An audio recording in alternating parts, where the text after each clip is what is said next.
দোস্ত গত সপ্তাহে হঠাৎ করেই জানা যায় সাকিব খান নাম ঠিক না হয় একটি নতুন সিনেমায় চুক্তিবদ্ধ হয়েছেন। এই খবর প্রকাশ্যে আসার পরপরই শুরু হয় নতুন জল্পনা ও কল্পনা। সাকিব খান নাকি এবার নিজের পারিশ্রমিক দ্বিগুণ করেছেন, এমনকি পোস্ট সাইনিং মানিও আগের চেয়ে বেশি নিচ্ছেন। দোস্ত অনেকে বলছেন অতিরিক্ত পারিশ্রমিকের কারণে কেউ কেউ তাকে নিয়ে আগের সিদ্ধান্ত পুনর্বিবেচনা করছেন।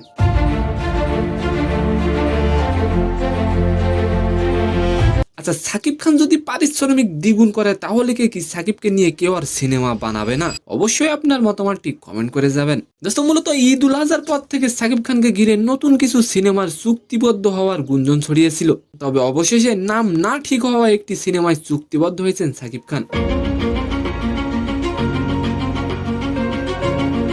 নতুন এই সিনেমার পরিচালক হচ্ছেন নাট্য নির্মাতা আবু হায়াত মাহমুদ।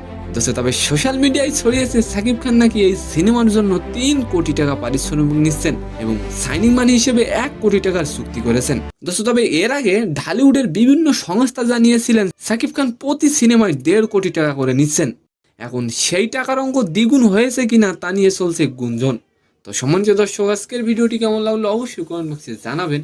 আর ভিডিওটি যদি ভালো লাগে অবশ্যই একটি লাইক দিয়ে আমাদের চ্যানেলটিকে সাবস্ক্রাইব করে দিবেন। ধন্যবাদ।